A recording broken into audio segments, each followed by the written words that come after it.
What's the crack? Welcome back to another fucking isolation podcast, whatever the fuck you want to call it. Yeah, it's currently 20 to 1 on Sunday night. Well, no, then it's 20 to 1 on Monday morning technically now. But I'm just fucking recording this because I was gonna wait till tomorrow. And look, the reason I didn't post it on time this week is because I didn't really have a plan as to what I was going to talk about.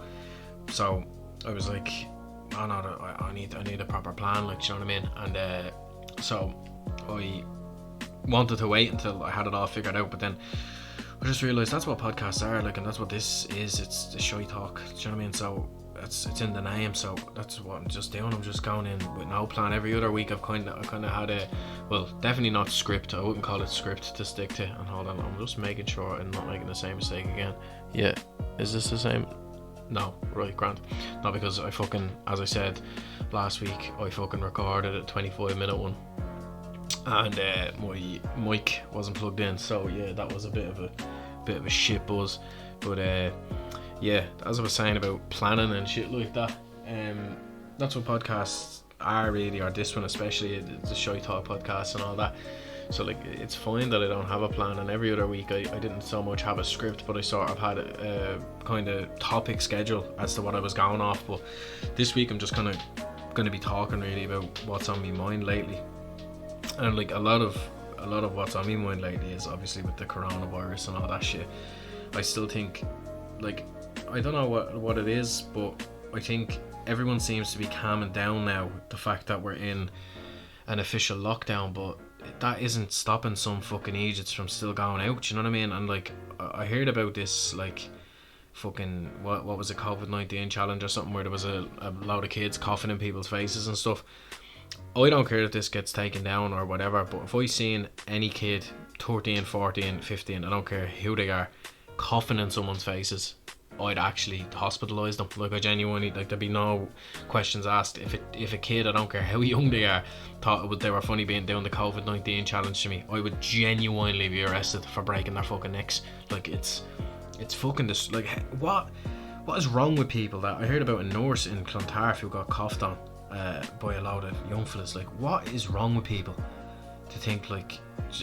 And I actually do. I wish it on people like that. Like, I genuinely love if those people got it now, like the kids who are doing it, like, and they actually experienced a lot of fucking pain and discomfort from it, and tragedy. To be honest with you, I do. I wish tragedy. I'm saying that maybe it's because I'm in a bad mood and it's fucking, the isolation's getting to me, but I do. I wish tragedy on those kids. I do. I wish tragedy on those kids. If one of their parents got it and died from it, happy days. Do you know what I mean? Wouldn't care. It'd actually make me happy. I'd sleep better. I'd sleep better the night that I got told that. I'd be like, great, knowing that the little fucker who coughed on the nurse is now upset because his parents are dead. No, right, maybe that's a bit far, but you know where I'm coming from. It's fucking head wrecking. The people just aren't taking it fucking serious. And another thing I want to touch on as well, this is more of a rant one, to be honest, but another thing I want to touch on is teenagers are being, like, addressed. And like, I'm not a teenager by no means. Well, I'm 2 years off, I'm acting like I'm 40, but like, teenagers are being addressed on, like, parents, keep your teenagers in, they're spreading the virus, this and that, right?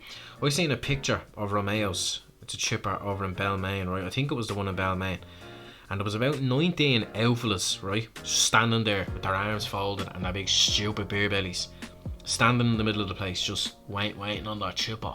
I'm waiting on me. I'm getting something to eat. We don't care. I'm getting something to eat. And I'm like, you fucking naive bastards. Do you know what I mean? Like, and it's, I know, like, my mate works in a shop, and the amount of outfellas who come in and they're just outfellas at the worst for, like, knowing it all. Do you know what I mean? Like, I myself confess know it all, right? Because whenever there's whenever apparently I know, I act like I know everything, right? According to my girlfriend, according to me family, apparently a lot of the time, like, in a joking way, they call me a know-it-all, right? But like, outfellas just seem to think just because they've had a shit life for 45 years that they're suddenly experts in absolutely everything. Like, do you know what I mean? Like, and it's just like, oh, it's the same as the swine flu. Like, what do you mean? How do you know? What are you talking about? Like, where are you getting that from? Do you know what I mean? Like, where are you actually getting that from? Ah, sure, it's the same. It's only a bleeding fluid anyways. It's only Jordans, do you know what I mean? It's only a bleeding flu. No, it fucking isn't, because if it was of an influenza fucking strain, half the population of the world would already be wiped out. That's why the Spanish flu was so dangerous, because it's specifically not a flu, it's a coronavirus. It's different. But like, it's the outfielders, it's taxi men. So I still need to make me living right. Fair enough. Taxi men have to bring patients to hospital and stuff. That's fair. But it's people like in other words, there's not one particular age group that is making it any worse or any better, like than it already is. You know what I mean? Like, so you can't paint a single group of people with the one brush and be like, oh no, it's teenagers. Teenagers have to stay in. They're the ones spreading it around, right? Which I do think, if you're going out and if you're letting your son out on his bike with 40 other people. I've seen a picture there in May Park up in Donecarney. 90 people were out on their bikes or something like that. If you're a mother to one of them kids and you're just letting your kids roam around, you're just fucking cunt, to be honest with you. Like, do you know what I mean? And there's no two ways of putting it. It's like you are a prick, do you know what I mean, for if you let your kids go out in this kind of crisis, do you know what I mean? And don't, like, a lot of people be like, I can't control them, I can't control the influence. Yeah, you can. You're a fucking parent. Act like one. Do you know what I mean? Don't let your fucking little scummy son out if he wants to go out in his career and do wheelies and fucking just go on floats. It's not the time to be going on floats. Do you know what I mean? Like, everyone needs to cop the fuck on. I went out once last week, right? Well, I've been going on my walk every day. I go on the same walk around my estate. Just my little estate. I go around the same walk. Takes me 15 minutes, and then I might do another one that evening. I do one early, and then I do one in the evening, just to keep me fucking sane, right? To get a bit of air, to get out of the house for a bit. And like, that's fine. But like, I went out one time last week that I left my estate in the car, right? I had gloves on, I had the mask on, I had a jumper and bottoms on, that when I got to wherever I had to go, I went to the shop, like I had to go to the shop. When I got there and I got what I needed, which was food, because we were running out of food. I was running out of food. Like, it wasn't like I was just going up to get a bleeding fucking curly wurly or something. Do you know what I mean? Like, I was going up to get something that I needed, so like bread and that. So when I got into the shop, mask, everything's still on. Went home. Second I got home, gloves in the bin before I even went into the house, into the wheelie bin, and then same with the mask. Threw that out, and then went in, clothes in the wash, and hot antibacterial soapy hand wash as well, and wash my face and everything. And like, you can't be too careful. Do you know what I mean? Like, you genuinely can't be too careful, because it's like, I never do this on I was gonna say on stream. I'm not a fucking streamer. I never do this during the podcast, but I'm gonna have a blow on me vape, because I fucking want one. Cheer that water. That's some fucking ASMR shit, that is. But yeah, no, usually I'm like, oh, what if people hear the sound of your vape? Well, then they can fucking skip to the next part, as far as I'm concerned. But people always say that to me as well. Why are you vaping? It's bad for you. What a stupid fucking question. Do you know what I mean? Why are you vaping? It's bad for you. Like, why does, like, 90% of the stuff we do is bad for us? Genuinely, 90%. Chinese food is bad for you. Do you know what I mean? Especially when you eat fucking bats. But I mean, regular spice bags are bad for you. Chippers bad for you. Do you know what I mean? Loads of stuff is bad for you. And we all mill it. Do you know what I mean? So don't be concentrating on vapes. But anyway, I'm getting off point here just because I'm going on fucking rants. But yeah, that's kind of it though, where I'm at with the coronavirus. I think everyone needs to cop the fuck on. If you're part of the essential staff, I take my hat off to you, because I'm not wearing a hat. I'm actually bald, proper bald. It's gas looking right. I look like do you ever see the Tub out of Spy Kids? The Thumb people. I look like them. It's fucking hilarious looking.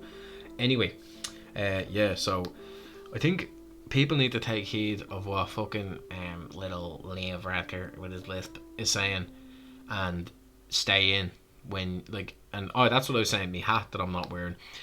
I take me hat off to the essential staff, the people who are the retail staff, the social carers, any kind of health staff. Genuinely, take me hat off to you, because, like, you don't necessarily have a choice, do you? Like, and even if you had a choice, I know a lot of you wouldn't stay home. You'd still work, like, do you know what I mean? But if you have that choice and you're going out, and especially this fucking stuff about like fucking seeing that picture of all the outfielders waiting for that, but I'm getting something to eat waiting in the chipper. That made me fucking cringe. Like I can just imagine them all. I know, sure I know. My one of my nephews went to Trinity. He did, yeah. Gets the brains from my side of the family. What? Like shut the fuck up. Do you know what I mean? I was gonna give him a name there. This fake outfit I made up, but I can't think of a proper outfit name. If you know proper outfit names, comment. And I can think of Elwyn names. Maureen. Like Maureen's a pure Elwyn. Like Maureen. Do you know what I mean? She's a pure, like, just a pure Maureen, like, but I can't think of outfit names. If there's not many, leave them in the comments. But yeah, so like that stuff just fucking pisses me off, because like then they're going home, and then like there could be any number of people who's infected standing in the one room, and like the part that really annoys me, right, really annoys me, is people say, yeah, but we don't know enough about it, right? Then when something like some news station tries to tell us enough about it, everyone turns around and goes, they're just hyping that up too much now to scare us. Look, what they tell you, they're all hyping that up. They're trying to create a mass panic. Fucking martial law. Don't say you don't know enough about it, and then when someone tries to tell you can't handle the truth. Do you know what I mean? Like there was videos going around in Italy of the hospitals, people lying there literally suffocating on their own lungs because their lungs are full of fucking liquids, sitting there with fucking balloons on their head like something out of a fucking Avatar, right? Sitting there, and everyone's fucking sharing the thing and commenting on it, saying, oh, the fucking the media is doing all this now to fucking scare us, lads. Oh, swear to God, martial law. Like it's one or the other, right? Either you don't agree with it, right, and that's fine. You think this is bullshit. You think this is the 5G towers or Tinkerbell doing it to you, right?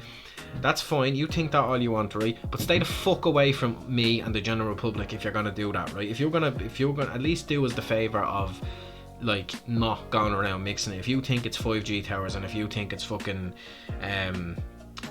fucking Donald Trump having a wank into a sock and then fucking letting the sock turn into a virus, I don't know, I'm shy talking, but that was a little pun there at the name of the fucking podcast. But yeah, if you think it's not real, we'll say, right, then yeah, cool, you do that, but just do what everyone else is doing. Stay in the gaff. Do you know what I mean? As Piers Morgan said, during World War II you were asked to stay indoors for 5 years because there was fears of bombings. And like if your son was fucking between the ages of 17 and 19, he was fucking, or older even, he was whipped up and he was sent over to fucking France, and he was sent over to Germany, and he was to fight in the fucking trenches. As he said, and I quote, all you're being told to do is watch your telly. And it actually is the truth. Like it's all you're being told to do. But I do think more and more people, I'm on a bit of a rant page, we'll call it. I'll never do that, never make a pun like that again. But yeah, no, I know I am on a bit of a mad one ranting, but I do think people are starting to get it more. You know what I mean? I think as a nation we are starting to get it more. Hopefully, anyway. I know I've gotten it since the first case was here. I didn't get it, thank God. But I mean, like since the first case was here, I knew what the fuck this was gonna become. Like, do you know what I mean? You could see it because of the rest of the world. Like, it follows. It doesn't just people think, they look at the Irish. Like, no, we're just as shit, if not shitter than every other country. We have a shitter healthcare system than 80% of the countries in the fucking world. And I knew that it was gonna just follow the same pattern. And I knew that there's such an Asherby Grant fucking culture in Ireland. Do you know what I mean? And having another vape because I don't care. It's actually proper nice as well. What's this flavour? I might start a little vape podcast, will I? Like, hey guys, welcome back to Vape Nation. Yeah, you can all vape here. Fucking vape friendly space, dude. No, I'm really like fucking taking advantage of the name of the podcast tonight, haven't I? I'm really shy talking. The one I'm smoking on at the moment is strawberry and banana custard, and it's fucking top of the range. But one more for good luck. Yeah, I should have tunes in the back today. If I don't know. I think I have it. Like I should have, like, obviously I'm recording this on its own, and then I'll edit it. Like this should be up on Monday. I'm not gonna edit this tonight because fuck that. Yeah, so I'll just edit a tune into the back, nice relaxing tune. But Yeah, I'm going to do a little quick book review to finish it off. It's a review of Matt Haig's Reason to Stay Alive. And his other one, Notes on the Nervous Planet, right? I've started Notes on the Nervous Planet, but I haven't. 1 minute. I haven't read enough of it, and basically what this one is looking at sleep news, social media, addiction, work and play. Matt Haig invites us to feel calmer, happier, and questions the habits of the digital age. This book may even change the way you spend your precious time on earth, right? So it's only fucking what, 200, 300 pages or something like that. So, but it's virtually a self-help type of book. But I'll be concentrating on the one I mentioned before, Reasons to Stay Alive, and how that follows a very particular pattern, which I notice a lot of sufferers in mental health follow in as well. And it's sort of like, it's basically about his struggle with mental health and his struggle with depression, precisely, like. And so he was a normal enough young fella, and he like never really, he says when he looks back on it, he realizes he was pretty anxious as a kid, but he was never like he never had any mental problems and stuff, any like blackouts or anything like that, or anything there was no real kind of warning signs as such to say that he was going to suffer the way he did through his 20s. And he went to Ibiza. He used to always go to Ibiza during the summer to do seasons over there with his girlfriend, and he was there one time, and it was when he talks about when he suffered his first panic attack. And it's crazy how, like, if you've ever suffered panic attacks, how much you can relate to just his use of words. Like, the way he describes how they feel is just like astonishingly similar to how they actually do feel, like, do you know what I mean? And it's like, people will be like, well, yeah, because it's panic attacks, but it's not. It's a lot more, they're fucking complicated things, do you know what I mean? Like, everything is very complicated, like, in mental health, do you know what I mean? But he talks about how he was in Ibiza with his girlfriend, and he was staying in a villa of these two people who actually owned a club over there that he worked in. I'm not sure if he worked in it now. It's been a little while since I read it, but I just do remember what happens. But so he was sitting in the villa one day, and then he said one time he just felt this kind of buzzing up the back of his head, and then next thing then his heart started to go, just bump bump bump, and then he just thought in his head, this is it, this is me dying, I'm dying, like, I'm gonna die. And you can remember just feeling like, this is me, I'm dying, like. And I love the title of the chapter. It's called The Day I Died, and it was like, because the old him really did die. And I can relate to that on so many fucking levels, because like when I suffered my extremely big panic attack or mental breakdown or whatever you want to call it, I do feel like the old me died, and I'm completely different now, like completely different, like genuinely feels as if I've got a new brain, and not in a good way either. Like, I'm not going to say like I feel better. I don't. I wish I was the old me again, do you know what I mean? But I know I'll be very close to the old me with some lessons learned someday, which makes me motivated to keep going, and is the reason I'm not dead now, basically. But yeah, so enough about me and my stupid fucking head. About him. So he basically like had, like, it was in bed for fucking days in the villa in Ibiza, and then he just goes outside one day while his girlfriend isn't there, and he just knew, he's just like, I'm gonna throw myself off this cliff, like the cliff outside my villa. I'm just gonna fuck myself off it, like, because it's genuinely, this is it, I've died, like, my life is over anyway, because if this is how I'm gonna feel, there's no way in fucking hell I want to stay alive. And I can completely see where he's coming from there, like. And I'm sure so can any anxiety or depression sufferers out there. So he went out and he was gonna do it, and then something just stopped him from doing it.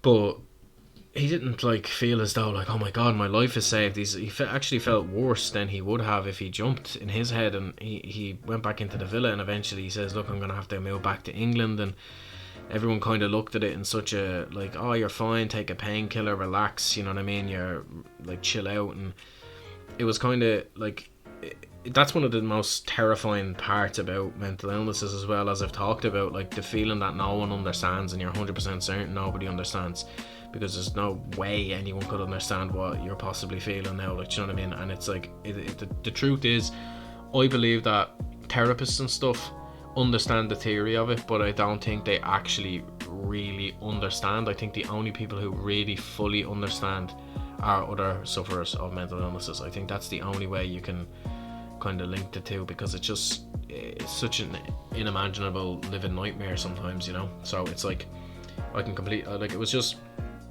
look, his book just really helped me, because it made me feel and see that like how much symptoms and stuff were the same as mine pretty much. And he talks about, he goes back to England where he was from, and he just gets into this kind of routine of just obsessively reading and like just sitting, lying sleeping all the time, and randomly breaking down crying, and like his father saying to him like, "Dad, come on, pull yourself together," and all, and like that, and him talking about how that's just a fucking worst possible thing you could say, because he's like, if you realised what was going on up there, like in my head, like you couldn't say that, like it's just unbelievable.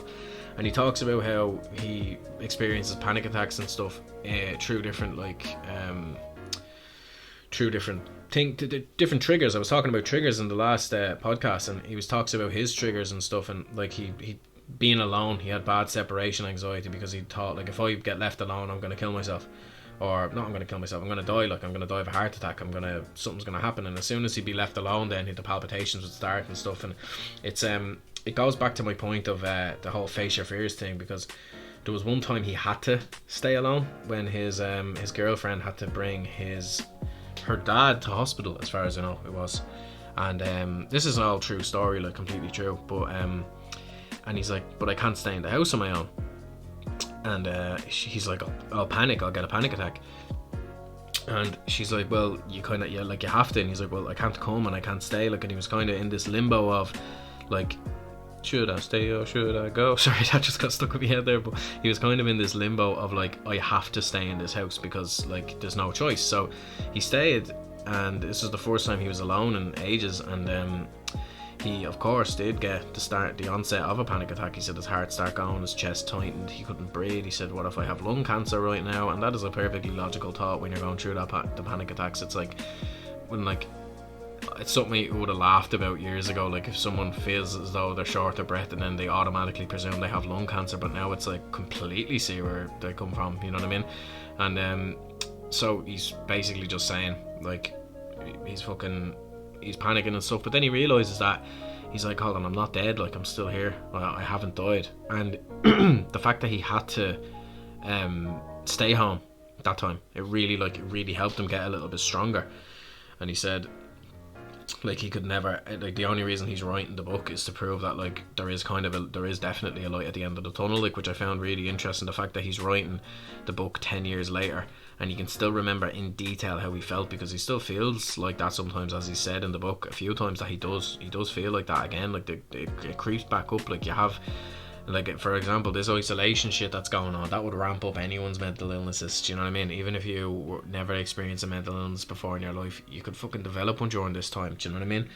So it's important to keep tabs on each other, make sure everyone's okay, you know what I mean? Because you'll get to it, like loneliness can be a fucking killer, you know what I mean?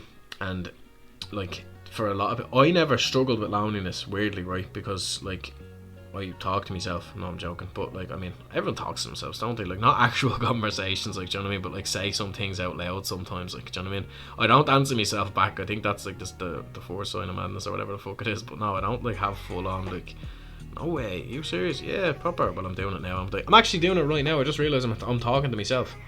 I'm talking into a microphone because I'm talking to myself. That's what podcasts are. Podcasts are just talks with yourself. That's a bit mad, isn't it? But anyway, yeah, so how long have I got left? Actually, I'm actually enjoying this fucking, we're at 25 minutes. I'm not even going to rush to finish this. I'm enjoying this no script fucking, well, there wasn't ever a script, but no plan, just talk. And fucking, I just spotted that book in the corner of my eye then when I was done ranting. I said, fuck it, I'll review that. I'm actually enjoying this method more rather than like fucking, oh, I don't have a plan, so I won't do one, like, you know what I mean? But back to Matty Haig. So yeah, so he that was one of his kind of face your fear moments, and he said he felt unbelievably strong after it. And like another one was when his wife said to him, or his girlfriend at the time, she's his wife now, like said, oh, I got you tickets to go to Paris, like, or France. And he was like, I can't. And she said, why? He says, I haven't been abroad in years and the air will kill me because I'm not used to the French air. And anyone listening to that will probably be like, fuck's sake, do you know what I mean? That's like something out of the In-Betweeners or something. That's something Will'd say, like. But no, it's genuinely how you feel when you're fucking panic ridden, you know what I mean? It's like, so I understand where he's coming from, like, but she basically was like, no, alright then, fair enough, like, we don't have to go. And he said, you know what, fuck it, I will go. And he went, and he didn't suffocate, do you know what I mean? He didn't have a heart attack, he didn't. All the things you think that are gonna happen never happen. That's the fucking thing, and that's the point that he's making in the book. All the things you're worried about, like, so worried of happening, they never do happen. Apart from panic attacks, and you're worried about getting a panic attack and then you get one. Then it reinforces the fact that the thing you're doing is dangerous, but all it takes is one time of not getting a panic attack for you to realise that the thing you're doing is not dangerous and it's not panic inducing and it's only as dangerous and as panic inducing as you want it to be. Try say that 3 times without taking a breath. But yeah, so just having some more of that good fucking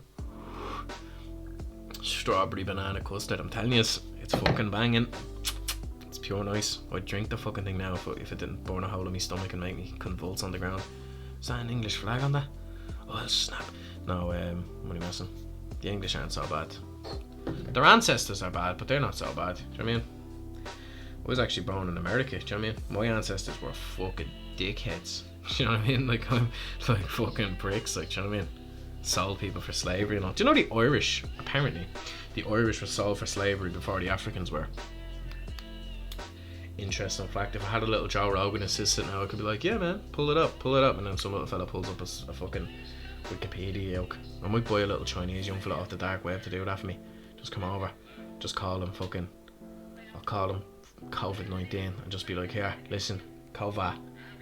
Whenever I ask you to look something up, you fucking look something up, and he'll be like, yeah, no problem.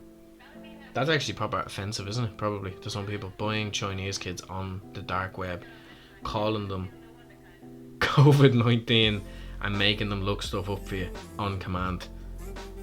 That's slavery. There we go. It's a never-ending cycle. That's slavery. That's how that's when you look up definition of slavery online. Buying Chinese kids from China, obviously from China, where else would you buy them? Calling them COVID-19, making them search the internet for you. That's what comes up. That's the definition. I'm telling you, that's the definition. Right, I'm literally going into big man shite talk territory. But yeah, we're at around 28 minutes now. But yeah, this was a nice little chat. I'm gonna be on the which I'm fucking buzzing for. I'm gonna be on the Just Man Up podcast in a few. When it could be 3 years. Could be 3 years by the time I'm on it because of this corona shite.